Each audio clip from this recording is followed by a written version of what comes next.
बिस्मिल्लाहिर्रहमानिर्रहीम, अस्सलाम वालेकुम। मैं हुसैन इकबाल हूँ, आप मेरा यूट्यूब चैनल देख रहे हैं। तो जनाब, आज इसहाक डार साहब ने एक बड़ा एतराफ़ भी किया और साथ साथ उन्होंने बताया कि अब प्रेशर किस चीज़ का है कि जिसकी वजह से उनको इस चीज़ का एतराफ़ करना पड़ा। तो मामला जो डी चौक एहतजाज से शुरू हुआ और फिर 26 और 27 नवंबर की दरमियानी रात जो ऑपरेशन हुआ, जिसके बारे में पाकिस्तान तहरीक इंसाफ ये क्लेम करती है और आज भी जब ऐवान के अंदर, दोनों ऐवानों के अंदर ये बात उठाई गई, कौमी असम्बली के अंदर भी इजलास के अंदर डी चौक का ऑपरेशन जो है उसको डिस्कस किया गया। कल से वो इजलास जारी था और कल भी उस पर बात हुई। आज बैरिस्टर गौहर अली खान साहब भी बोले और उन्होंने भी यही कहा कि जुल्म जो है वो एक हद तक होता है, उसके बाद जब वो बढ़ता है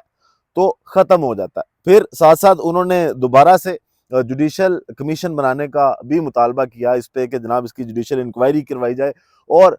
ये भी कहा कि पाकिस्तान के अंदर कमीशन भी बनते हैं, इंक्वायरियां भी की जाती हैं, लेकिन उनको फिर पब्लिक नहीं किया जाता, उनको छुपा दिया जाता है। तो बैरिस्टर गौहर साहब भी आज काफी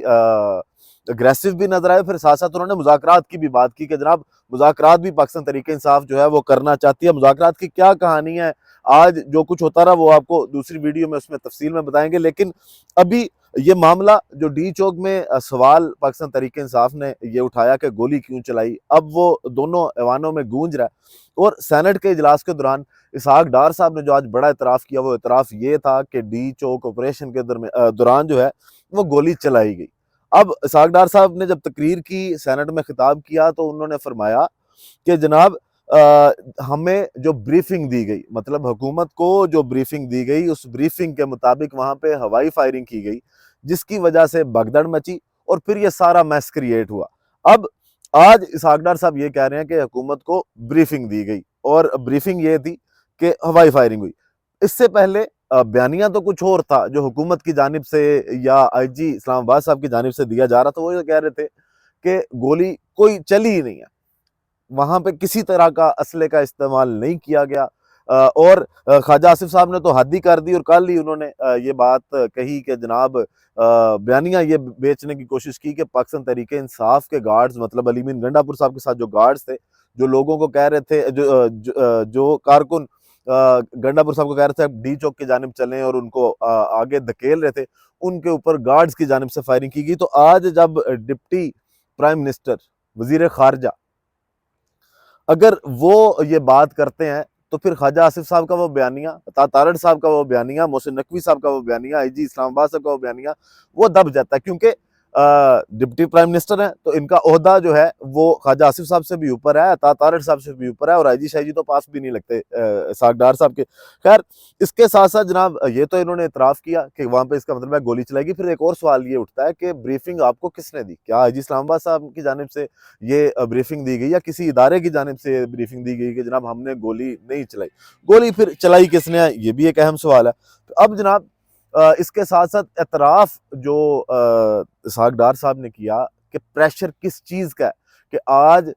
सेनेट के अंदर खड़े होकर उन्होंने पाकिस्तान तहरीक इंसाफ को मशरूत मजाक जो तहकीकात है 26 नवंबर की, उसकी उन्होंने हामी भरी कि जनाब हम उसके ऊपर इंक्वायरी करवा देते हैं, तहकीकात उसकी करवा देते हैं जो भी 26 नवंबर के ऑपरेशन के अंदर हुआ। लेकिन ये बात यहाँ तक पहुंची कैसे कि क्यों मुज़ाकरात की तरफ आए, तो उसका एतराफ़ भी इसहाक डार साहब ने किया और उन्होंने कहा कि मुझसे कुछ सफ़ीर मिले और उनकी जानिब से मतलब जो बैरून मुल्क के लोग हैं, अब वो शायद पूछते हैं कि क्या वहाँ पे इस तरह के कोई मामलात हुए। तो फिर इसहाक डार साहब ने ये कहा कि आपने पूरी दुनिया में ये मशहूरी की हुई है कि जनाब वहाँ पे चला, तो अगर चला है तो आप सबूत लेके आए, आपने उनकी डेड बॉडीज जो हैं उनको क्यों नहीं सामने लेके आए या उनके दस्तावेजात क्यों सामने नहीं लेके। और यहाँ पे पाकिस्तान तहरीक इंसाफ की जो लीडरशिप है उसको वाकई सोचना चाहिए कि अगर ये सारा कुछ आप क्लेम भी करते हैं और आज सेनेट के अंदर शिबली फराज साहब ने भी 14 लोगों की बात की, तो फिर आप उनके दस्तावेजात या इस पे, जिस तरह इमरान खान साहब ने कहा है कि इसको हर फोरम पे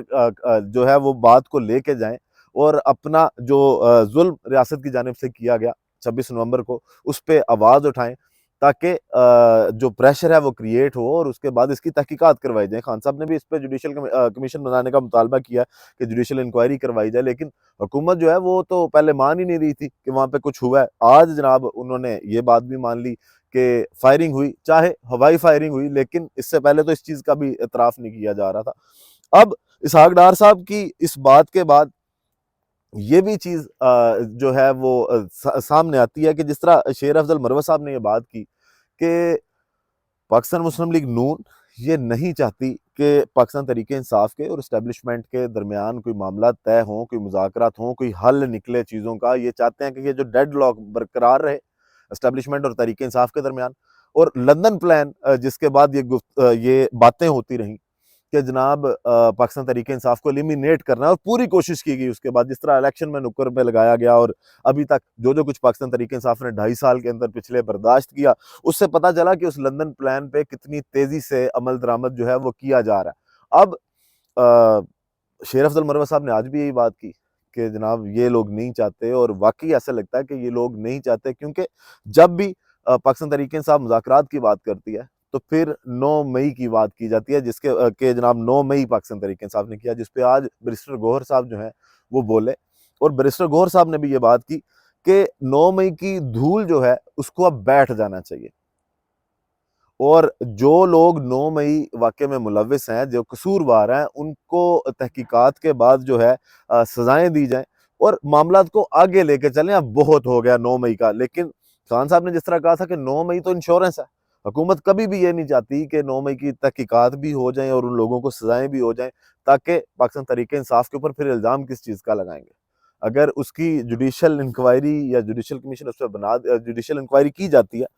तो फिर ज़ाहिर बात है कि कोई ना कोई जो सच है वो बाहर आएगा, और हुकूमत वो सच बाहर नहीं लेके आना चाहती, क्योंकि उसके बाद तहरीक इंसाफ के लिए ये चीज़ें आसान हो जाएंगी कि वो ताकतवरों के साथ, इस्टेब्लिशमेंट के साथ जो है वो अपने मामला ठीक करे। तो उन सारी चीज़ों को रोकने के लिए अभी तक जो है वो पाकिस्तान मुस्लिम लीग नून पूरी कोशिश कर रही है कि जनाब मुज़ाकरात किसी ना किसी तरह से ना किए जाएँ। तो आज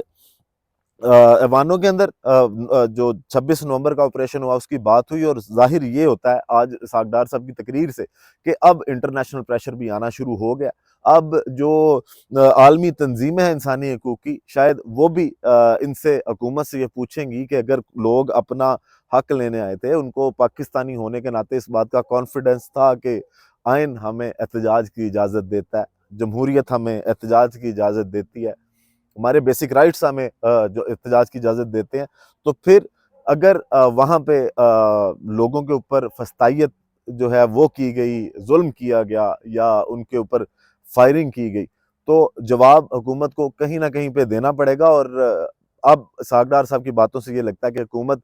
शायद अब बैक स्टेप पे जा रही है, और मुज़ाकरात जो हैं वो पाकिस्तान तरीके इंसाफ से करना भी चाह रही है। और उसकी जो मज़ीद खबरें हैं वो अगली वीडियो में आपको बताएंगे कि मुज़ाकरात की जो कहानी है, क्या वो मुज़ाकरात हो भी रहे हैं या नहीं हो रहे, या क्या उसमें हो रहा है। अभी वीडियो का इख्तिताम करते हैं इसी दुआ के साथ कि अल्लाह ताला पाकिस्तान पर अपनी रहमत नाज़िल करे। पाकिस्तान जिंदाबाद।